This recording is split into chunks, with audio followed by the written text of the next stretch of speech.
Con su permiso, Presidenta, buenos días a todas y todos. En los últimos días, quienes niegan la voz del pueblo que a través de las urnas dio su mandato, han lanzado una colección de mentiras, exageraciones, calumnias y tergiversaciones contra el actual gobierno, reviviendo la falacia de que vamos hacia una dictadura, sin considerar que al expresar sus falsedades ponen en evidencia la contradicción. Ernesto Zedillo, presidente de México de 1994 a 2000, rompió con su silencio para defender al Poder Judicial que él creó y que, según las encuestas, la mayoría de los mexicanos reprueba y considera corrupto. A 24 años del fin de su gobierno, pocos recuerdan la herencia de las políticas de Ernesto Zedillo, aunque todas y todos la seguimos padeciendo y pagando. Hoy, durante su conferencia matutina, Claudia Sheinbaum, presidenta de México, realizó un análisis crítico de la administración del expresidente Ernesto Zedillo, destacando varios aspectos negativos que, según ella, marcaron su gobierno y su impacto en la nación.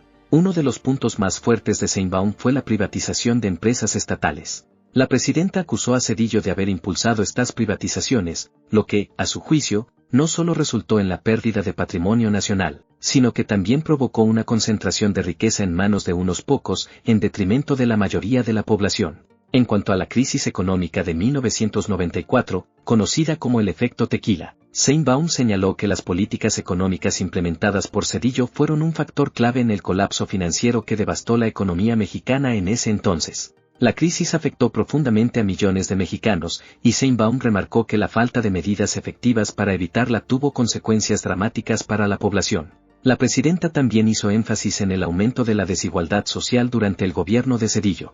En sus palabras, la pobreza se incrementó y el acceso a servicios básicos como la salud y la educación se volvió más limitado para una gran parte de la población mexicana. Según Sheinbaum, esta brecha social se amplió en esos años, dejando a muchos ciudadanos en una situación de vulnerabilidad. Otro de los temas abordados fue la reforma educativa de Zedillo. Sheinbaum argumentó que, a pesar de las reformas implementadas, estas no lograron mejorar la calidad de la educación en el país.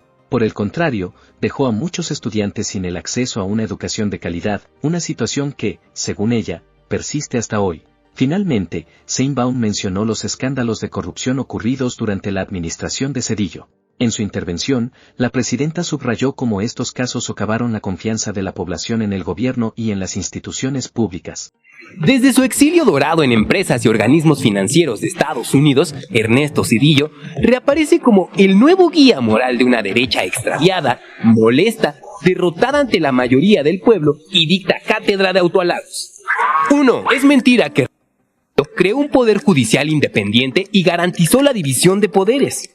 El 1 de noviembre de 2024, Ernesto Zedillo publicó un artículo en el Washington Post en el que asegura que con su reforma de 1994 consiguió un poder judicial independiente, omitiendo que fue un decretazo del mismo Zedillo el que rediseñó la Suprema Corte de Justicia y que 30 años después, alrededor del 70% de los mexicanos considera un órgano corrupto e ineficaz. Entre el 5 de diciembre de 1994 y el 26 de enero de 1995, en menos de 2 meses, Ernesto Zedillo presentó y promulgó las reformas a 20 artículos de la Constitución, aprobadas con mayoría en el Congreso de la Unión por el PRI y el PAN, que mediante la figura de jubilación inmediata separó de su cargo a los 26 ministros de la Corte. Los 11 ministros de la nueva Suprema Corte no fueron electos más que por el dedazo de Zedillo en acuerdo con el PRI y el PAN. Tan es así que el columnista Raimundo Riva Palacio comparó esta medida con lo realizado por el dictador peruano Alberto Fujimori y consideró que la reforma judicial era el equivalente a un golpe de estado técnico, pues rompía con la división de poderes y la inmovilidad de los jueces establecida en la Constitución. Zedillo ve la paja en el ojo ajeno y no la viga en su Suprema Corte. Esta actuó a modo del Poder Ejecutivo sin cuestionar o analizar medidas tan graves como el Fobaproa, el anatocismo o cobro de intereses sobre intereses, el ilegal rescate carretero o la privatización de ferrocarriles de México. Hoy Ernesto Zedillo se presenta como el salvador de la economía mexicana luego de la crisis de 1995, pero esto es mentira. Zedillo, el PRI y el PAN endeudaron a todos los mexicanos convirtiendo las deudas privadas en deudas públicas.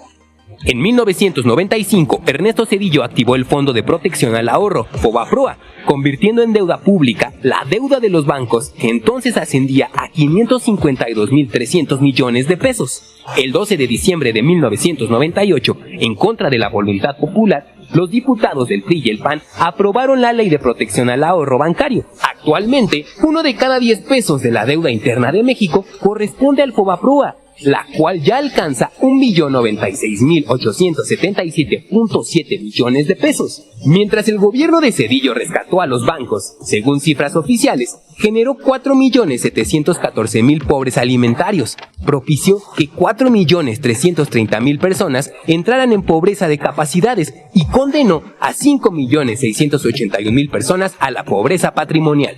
Los ministros heredados de Zedillo determinaron en 2005 no revisar las irregularidades del FOBAPROA en 4 bancos. 3. Las matanzas de Aguas Blancas y Acteal, los derechos humanos que Zedillo no defendió.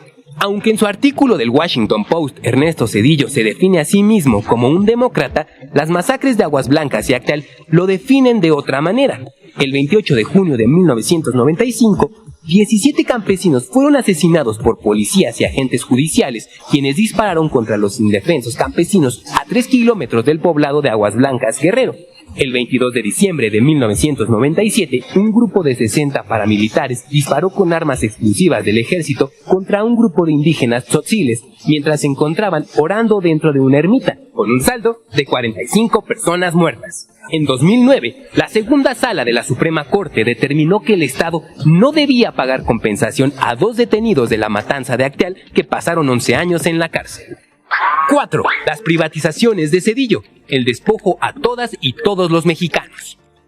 Ernesto Zedillo continuó con la política neoliberal y las privatizaciones iniciadas por Carlos Salinas de Gortari. De 1994 a 2000, Zedillo privatizó puertos, aeropuertos, minas, satélites y el negocio del gas. La privatización férrea se llevó a cabo mediante la concesión a empresas privadas por 50 años, incluida una al Grupo Ferroviario Mexicano, empresa filial de Union Pacific, en la que Ernesto Zedillo participó en su consejo de administración tras finalizar su presidencia, materializando así la puerta giratoria. Durante su gobierno, Zedillo benefició a una empresa ferrocarrilera privada y luego esta lo benefició a él. La Suprema Corte de Justicia de la Nación, creada por Ernesto Zedillo en 1995, nunca se opuso a las privatizaciones del gobierno zedillista, a pesar de que el pueblo de México sí lo hizo. En resumen, durante su conferencia matutina, Claudia Sheinbaum ofreció una crítica profunda al legado de Ernesto Zedillo, cuestionando las decisiones de su gobierno y resaltando las consecuencias negativas que, a su juicio, aún afectan al país.